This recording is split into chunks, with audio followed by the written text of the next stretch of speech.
Igreja de Cristo, recebam a graça e a paz de Deus, amém? Felizes estamos por mais um dia estar na casa do Senhor, para engrandecer o seu santo nome. Quantos aqui vieram receber uma palavra do Senhor? Confesso que se os irmãos esperarem algo da carne do irmão Gabriel, a carne do irmão Gabriel pode deixar a desejar, porque nós somos falhos e pecadores. Mas eu também estou aqui para ouvir aquilo que Deus quer falar conosco. Porque muitas das vezes pensamos que o pregador ele está falando somente com a igreja, com a nave.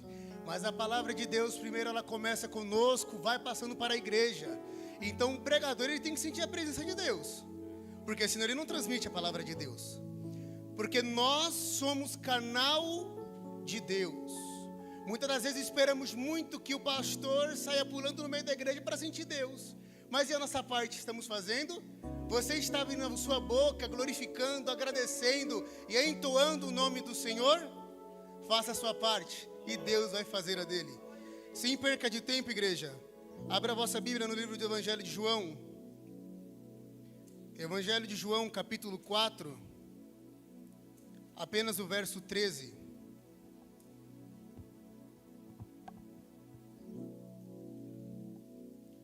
Evangelho de João, capítulo 4, verso de número 13,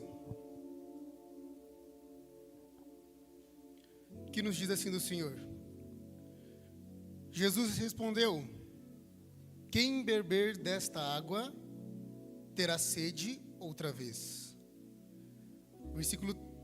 Versículo 14: mas quem bebe da água que eu lhe der, quem vai dar?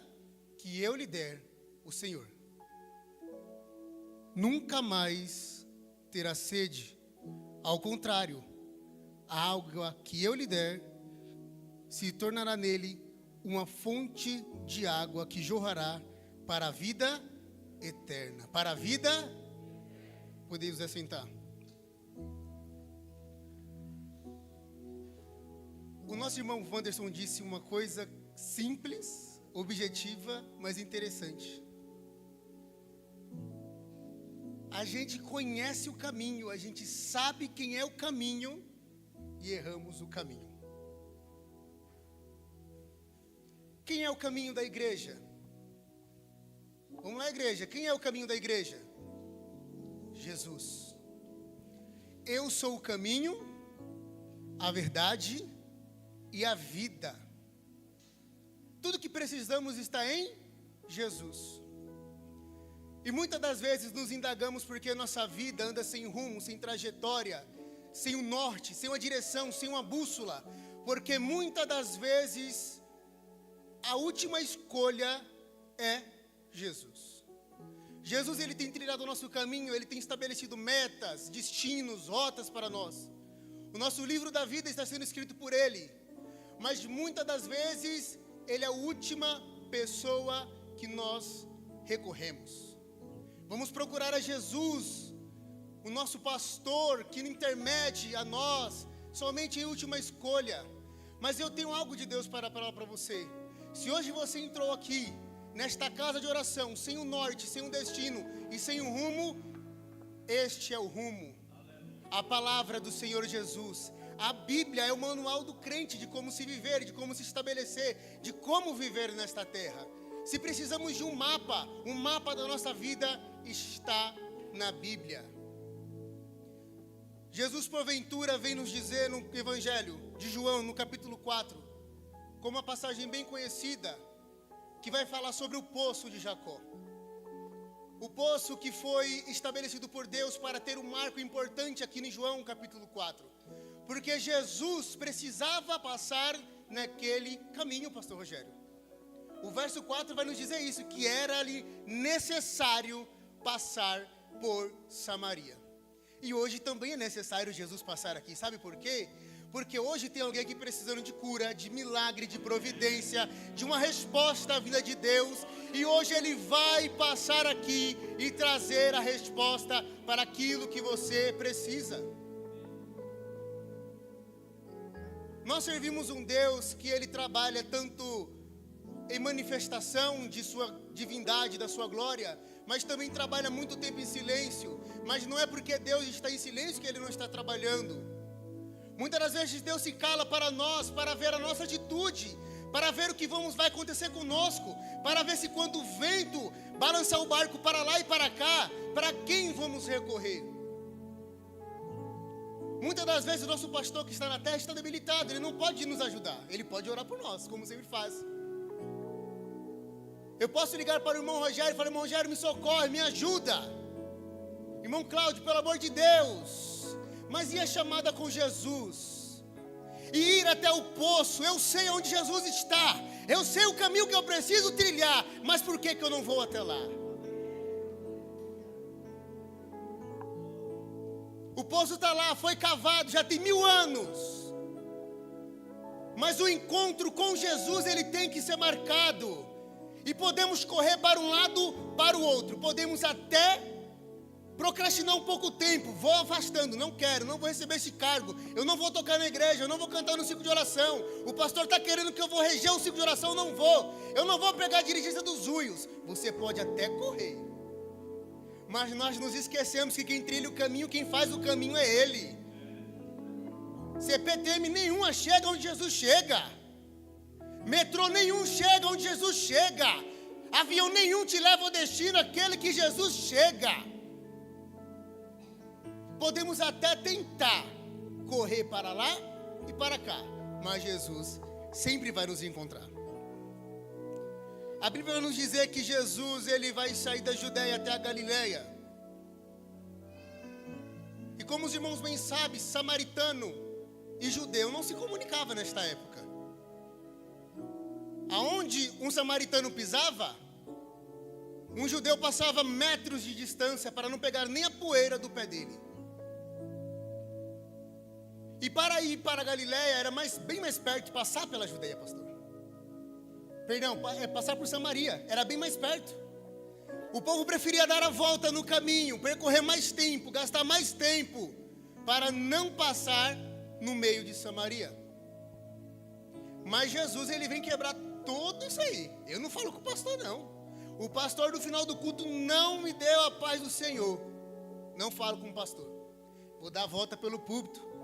Você pode dar 1 volta, 2 voltas, 3 voltas, 4 voltas, mais 1 hora, Jesus vai estar no meio dessa volta. Porque nós não cremos num Deus que dá a vida, faz a vida do ser humano virar em 360 graus. Porque se você gira em 360 graus, você vai voltar para o mesmo lugar que você estava.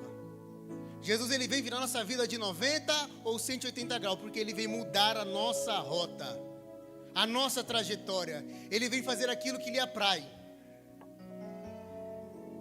Para entendermos um pouco da história, o porquê que era necessário Jesus passar por Samaria, temos que ir lá no livro de 1 Reis, capítulo 11, que vai nos contar sobre Salomão.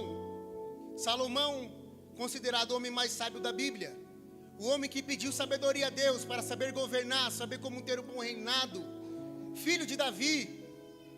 Salomão que escreveu 3 cartas, que não parece o mesmo Salomão em suas cartas.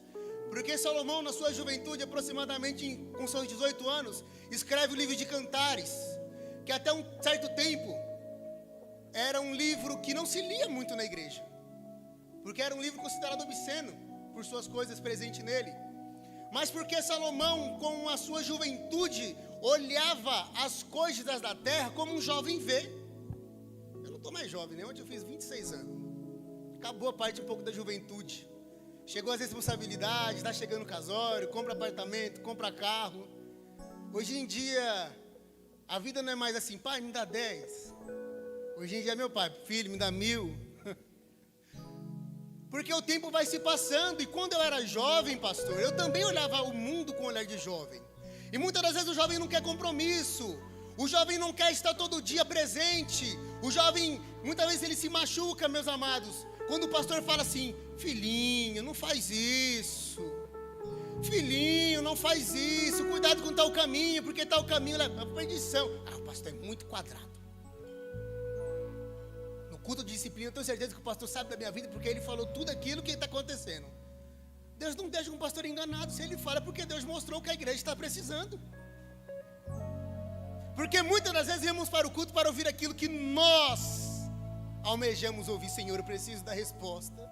Senhor, será que o Senhor vai falar assim: namora com aquela menina, casa com aquele varão? Essa é a resposta que nós queremos. Senhor, será que eu vou trocar de carro? Mas por que não saímos, Senhor? Fala aquilo que eu preciso ouvir. Aí Deus fala: se conserta. Isso não é para mim. Essa parte do culto não foi para mim. Eu vou ficar lá no hino. Aleluia, aleluia. Aí Jesus fala: conserta a tua casa, te põe em ordem. Essa parte não é minha. Essa parte acho que é lá do irmão Wanderson. Essa parte não é minha não. Que a parte é só aleluia. Aí Salomão vai ficando um pouco mais velho. Ele escreve o livro de Provérbios. Ele já vai criando uma maturidade. Ele já vai criando uma essência. Ele já vai vendo que o mundo não se pode se olhar somente com a belezura do mundo, as festas, a luxúria, a comida. Ele vai tendo uma maturidade espiritual. E o camarada que escreve o livro de Cantares nem parece o mesmo que escreveu o livro de Eclesiastes. Porque se não me falha a memória, no livro de Eclesiastes, capítulo 7, ele escreve assim que é melhor estar numa casa onde há luto do que onde há festa. Rapaz, o camarada que gostava de festa, de olhar as mulheres pisando uva, de observar. Agora ele escreve que é melhor estar em uma casa onde há luto do que onde há festa. E muitas das vezes nós não entendemos o que Salomão queria dizer. Já percebeu que enterro de...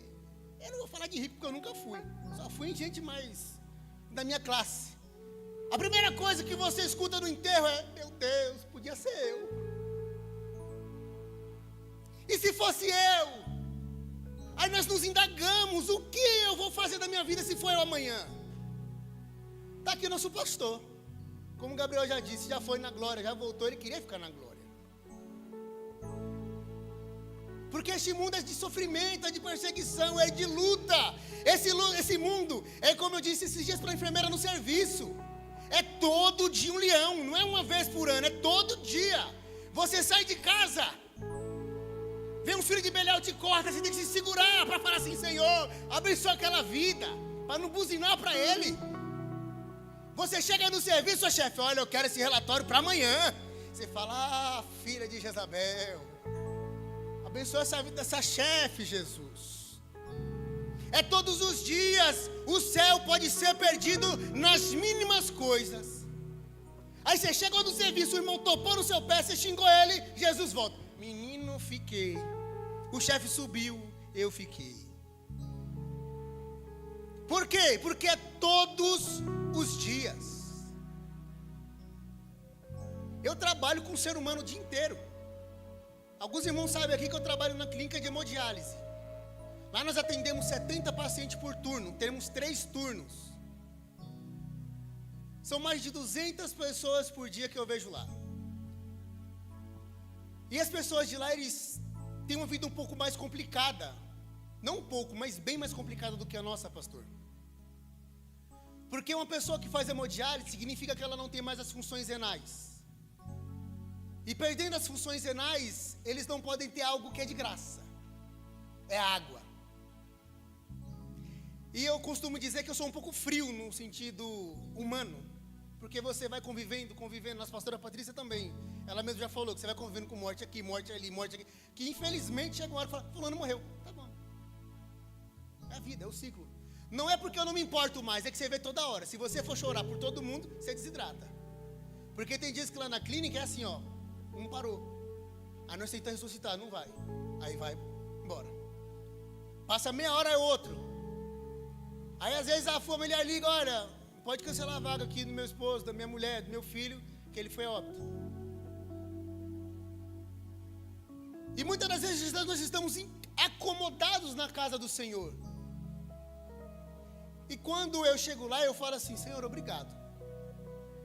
Obrigado, porque às vezes eu estou com sede, eu vou lá e tomo 5, 6 copos d'água. E muitos deles lá têm um grau tão severo do problema renal, que vai levando a outros problemas de pressão, fígado e tudo mais, que eles são estipulados a tomar 200 ml de água por dia. Sabe quanto é 200 ml de água por dia? É um copinho desse descartável nosso. Você já deu graças a Deus hoje por você estar aqui? por ter acordado hoje, por ir fazer um check-up geral e falar assim, eu estou com a saúde boa. Esse dia eu estava falando lá em casa, eu falei, mãe, como que a vida do pastor Rogério é uma vida difícil? Já parou para agradecer pela vida do nosso pastor, aquele que nos guia, aquele que Deus nos usa para nos guiar? Porque muitas das vezes estamos em casa e recebemos uma mensagem, o pastor está internado, tá bom. O pastor está internado, não. Esses dias o Gabriel foi e mandou um comunicado, o pastor está internado. Eu falei, olha mãe, de novo, para você ver como que a fúria de Satanás na vida dos homens de Deus. Satanás, ele não veio para brincar de ser Satanás. Satanás veio para mexer com a estrutura da igreja. Quando ele desestrutura a cabeça, o corpo dá uma mexida. É por isso que Cristo tem que ser o foco de nós. Porque os irmãos acham que se o foco de Cristo, o foco do pastor não fosse Cristo, o pastor estaria aqui? Eu estaria aqui? Você estaria aqui? Teve um caso que aconteceu lá na clínica de uma menina de 13 anos de idade, que ela falou que só queria descansar. E foi um dos poucos casos que mexeu comigo, porque é uma criança que fazia hemodiálise desde os 4 anos de idade. Hemodiálise, irmãos, não é um caso, tranquilo. Os pacientes têm que fazer uma fístula, que é juntar uma veia e uma artéria, que fica da grossura de 2 dedos junto, cada acesso desse. A cada 3 dias, um dia sim, um dia não, ele tem que ir lá fazer hemodiálise. São 3 vezes na semana. Pode faltar? Não pode. Porque se falta, pode acontecer várias coisas. Pode vir a óbito, pode subir muito peso, pode ficar hipervolêmico e outros casos. Imagina, a agulha de hemodiálise é o calibre mais grosso de agulha que tem. É da grossura de um prego. E são duas, todos os dias. Tem paciente lá que você observa na hora que vai furar a lágrima escorrendo num canto, e ele quieto. E esses dias eu comecei a pensar, Deus, como que somos ingratos, porque temos saúde, temos fôlego de vida, temos as 2 pernas, temos a saúde intacta, e às vezes por negligência nossa, por puro capricho, porque nós queremos demais, e Deus sabe que não é necessário termos demais. Nós não queremos ir para a igreja, nós assumimos o compromisso e viramos as costas para Deus. E lá eles só queriam sentir o gosto da água. Muitos deles falam, pelo amor de Deus, me dá um golinho de água. Eu falo, Senhor, me perdoa, mas eu vou levar. Crianças hoje em dia já nascem sem os rins, tendo que fazer hemodiálise, e eu e você temos a oportunidade de todos os dias estar na casa de Deus, e não estamos. Quando que a fase da adolescência vai passar? A igreja precisa criar uma maturidade. O céu não é brincadeira, o inferno muito menos. Jesus, quando esteve nesta terra, falou muito mais do inferno do que no céu. Mas o pastor não diz mais que Jesus me ama. Jesus te ama, mas quem já aceitou Ele tem que receber a correção de Deus para não perder a coroa da vida eterna.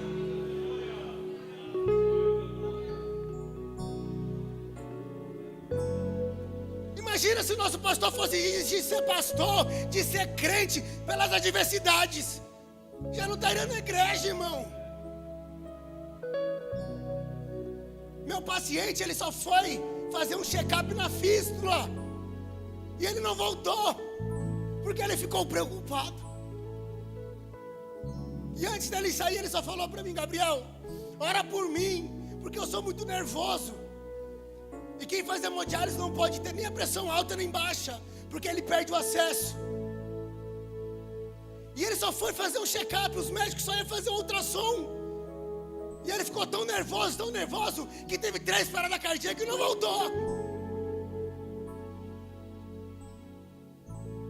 Tem um moço lá na clínica que desde os 2 anos de idade dele, ele tem diabetes. Ele já amputou uma perna, já perdeu uma vista, tem 78% da outra já danificada, que ele só enxerga os frutos. Mas eu e você estamos aqui. Temos as cordas vocais, temos os olhos, temos os pés, temos as duas mãos para levantar e agradecer a Deus.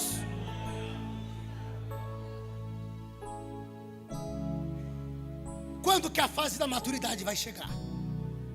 Eu só vou no domingo porque eu toco. Eu só vou no domingo porque eu canto. Eu só vou no domingo porque se eu pregar, vai ter a live, vai ter um monte de gente para dar glória a Deus. Mas na quarta-feira, na terça, na quinta, eu não vou. Para que eu vou no culto de ensino? Eu já estou há 26 anos na igreja. E a fase da maturidade da igreja vai chegar quando? A fase da maturidade da igreja, eu costumo dizer que ele é como se fosse o autocuidado com o corpo. O ser humano, ele só se importa, missionária Patrícia, em se cuidar com o corpo quando o mal chega. Se oferece um doce, não posso comer doce, sou diabético. Vamos comer uma lasanha? Não posso, eu tenho hipertensão. E meus pacientes, quer um golinho d'água? Não posso, eu não tenho meus rins. O problema renal é considerado não só um problema, mas ele é uma pandemia. Porque pandemia é aquilo que atinge todo mundo. O rim é o órgão mais procurado no banco de doadores e o que menos se tem. Porque antigamente tinha muitos. Mas hoje em dia os que se vão e deixam os órgãos para doar, o órgão já não está bom. Por que vamos recorrer a Deus somente na hora da tempestade? Porque antes de sair com o nosso barco em meio ao destino, não saímos e fala: Senhor, guia meu barco, Senhor. Eu estou sem bússola aqui, mas o Senhor era a bússola da igreja. Não espere perder o norte. Não espere mais sem saber o que fazer para recorrer a Deus. Vamos voltar à palavra de Deus. Como os irmãos bem sabem, Salomão, ele perde o reinado. E o profeta Aias, usado por Deus, vai até um homem chamado Jeroboão e fala assim: Jeroboão, o Senhor viu graça a ti e vai te dar 10 tribos do reino de Israel, e 2 ficará com o filho de Salomão, Roboão, como eu dei a Davi. Só que o Senhor fala a Jeroboão um certo dito, pastor: enquanto você fizer a vontade do Senhor, enquanto você permanecer no caminho, enquanto você adorar ao Senhor, o reino será seu. Então já sabemos que para o Senhor continuar nos abençoando, continuar nos guiando, nós temos que entregar a nossa vida a Ele, continuar no caminho e fazer a vontade dEle. Salomão morre,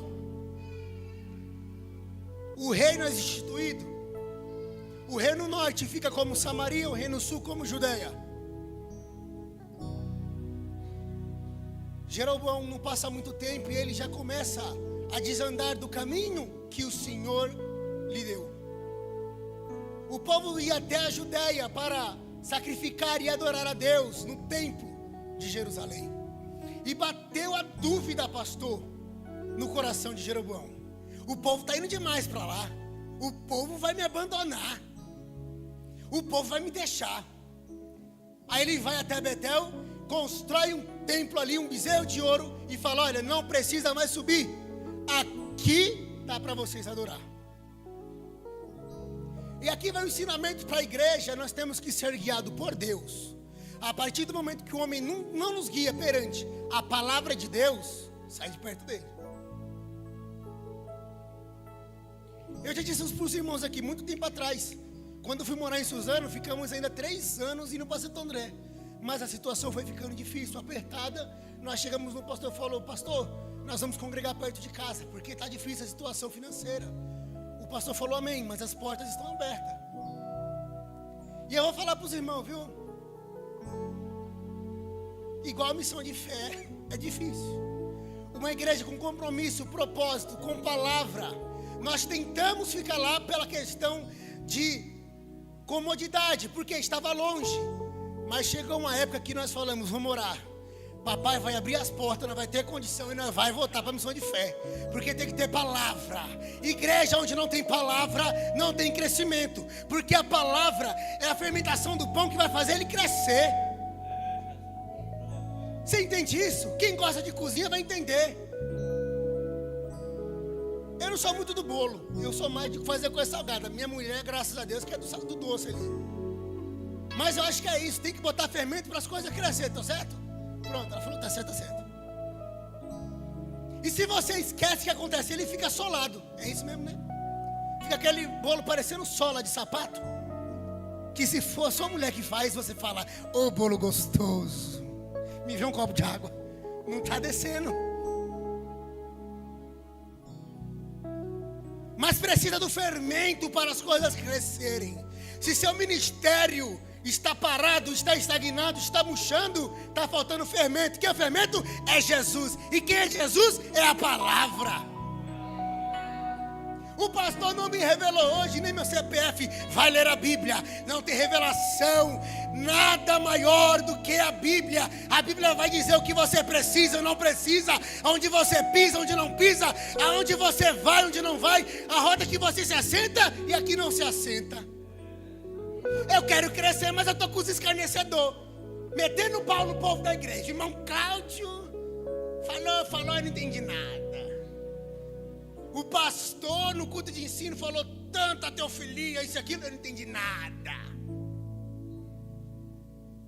Aí vê os escarnecedores, senta na rosa e ó, e o ministério ó, assolando todo. Aí quando vai ver o culto, se passou uma rotina.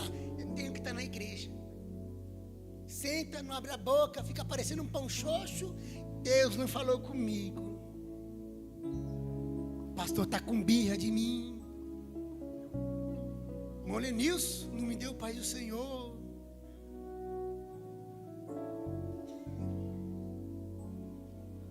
Quando você percebe que o irmão é crítico demais, nada tá bom, e quando ele se reúne é só para falar mal dos outros, ele é um bolo solado.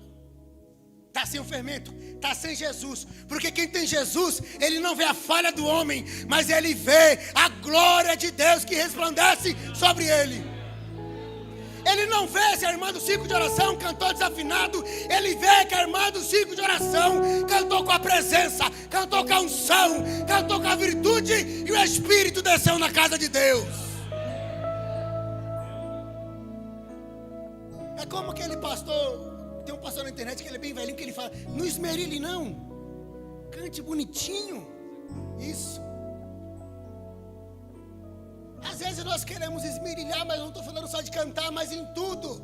Eu só vou pregar quando eu tiver um terno de 1.000, um sapato de 2.000. Eu só vou cantar quando eu tiver isso, aquilo. Eu só vou tocar na igreja quando eu ficar lá na frente. Queremos indagar a Deus, querer questionar a Deus, querer colocar vários porquê, mas não queremos deixar Deus fazer a obra. Aí Deus vem e faz a mesma coisa que fez com Jeroboão. Jeroboão quis tomar as suas próprias rotas, seus próprios destinos. Construiu um altar que não era do Senhor. Aí Deus manda um profeta e vai repreender ele. E ele vai no aceito o que Deus fala. Porque já viu aquele crente com espírito. Entenda o que eu vou falar, viu, igreja? Eu tenho espírito nordestino, já falei. Aquele crente com espírito de bode. Quem já teve aqui a presença de um bode perto, vai saber que um bode velho, ele novo, ele já é bruto. Ele velho, ninguém coloca cabresto. Cabresto é o quê? Ninguém consegue domar ele. O pastor ora, jejua, intercede, entrega na mão de Deus, e o irmão continua batendo a cabeça na parede. Porque ele se faz de quê? Bode velho. Eu não sou do pastor, eu não sou do Gabriel, eu sou de Jesus. E a Bíblia diz que esses que eram de Jesus eram os que davam problema na igreja. Porque eles criavam suas próprias leis, suas próprias liturgias, seguiam eles mesmos. Aí agora a Bíblia diz que Jeroboão vai falar assim, mata esse profeta. Só que Deus não deixa o profeta passar vergonha não. Quando o homem está cheio de Deus, até o tutano do osso. Agora a Bíblia diz que na hora que ele aponta o dedo e manda matar, a Bíblia diz que Deus vai e congela a mão dele, trava. Travou o nervo que ele ficou com a mão reta. Aí ele lembrou de Deus. Deus, Ô profeta, intercede para Jesus aí, pastor. Falei mal do senhor ontem, mas pede para ele aí, para ele voltar minha mão no lugar. E Deus vai e volta a mão no lugar. Para encerrar, passa-se o tempo. Jeroboão continua fazendo tudo que é contra os princípios de Deus. E Deus nunca vai deixar o seu povo sem um norte, sem um destino, ou enganado. A Bíblia vai nos dizer que o seu filho adoece. E naquela época não tinha médico. Quem salvava, quem curava, era o profeta. E mais uma vez, quando nós estamos sem o norte, lembramos daquele que tem a bússola, que é Jesus. O seu filho adoece, não tem um profeta em Samaria. E os que tinham, era charlatão. Aí ele vai e se lembra e fala para sua mulher, lá em Judá, o profeta Aias, que fez a promessa, que entregou a promessa para mim, ele é profeta e homem de Deus. Mulher, ele já está velho. As suas vistas já não estão mais boas. Faz o seguinte, pega pão, vinho, bolo e leva para ele. Chega lá, oferece o bolo, o vinho. Ele nem vai saber quem você é. Só fala que você quer a cura para o nosso filho. O homem de Deus, ele pode estar velho, cego, surdo, mudo, mas enquanto ele estiver conectado com Deus, a sua visão espiritual nunca estará cega. Agora a Bíblia vai nos dizer que Aias está sentado em sua cadeira de costas. A mulher de Jeroboão chega, e a Bíblia diz que pelo arrastar das suas chinelas, ele dá um brado dizendo, ei mulher de Jeroboão, menino se sou eu, o homem cego, velho, de costas, vai dizer, misericórdia, vou embora. Deu nem tempo de reação. Ela diz assim, ele só chega e fala para ela, eis que tenho duas boas novas para você. Que o profeta antigamente ele só falava, ou bênção ou maldição. Ele diz a primeira, eis que seu filho, assim que você pisar na entrada da cidade, ele morrerá. E toda a cidade ficará de luto. E o reino será tirado da mão de Jeroboão. E assim acontece. Ela pisou na porta da cidade, o filho morreu. A cidade ficou de luto. Todos os reis de Samaria foi só de ladeira abaixo. Mas o que o irmão tem a dizer? O povo ficou de Samaria e os judeus sem se comunicar aproximadamente 952 anos. Só que aí tem um caminho. E o caminho é por Samaria. E o caminho é necessário Jesus passar. Às vezes você chegou aqui hoje pensando, Senhor, já está 10 anos aquela causa na justiça e nada. Senhor, aquela cura, ainda nada. Senhor, aquela resposta, ainda nada. Mas espera só um pouquinho de tempo, sabe por quê? Porque hoje, neste caminho, Jesus vai passar. Às vezes o irmão da direita e da esquerda, ele não passou no caminho, mas Jesus vai passar. Jesus ofereceu água para aquela mulher. Aquela mulher teve água da vida. Aquela mulher foi cheia. E ela foi enchendo todos aqueles que estavam perto dela. Porque se os irmãos continuarem ali e ver os versículos, a Bíblia diz que não mais para frente aquela mulher já estava falando daquele que ofereceu a água. Entenda algo, a partir do momento que você bebe da água do poço de Jesus, nunca mais você tem sede. A partir do momento que este poço é o poço que você busca água, nunca mais você se sentirá vazio. Nunca mais você se sentirá vazio, sem ninguém, abandonado, frustrado. Sabe por quê? Porque quando você sentir sede, o poço está jorrando 24 horas. Saia daqui cheio, transbordando, para que quem esteja ao seu lado seja cheio da glória de Deus.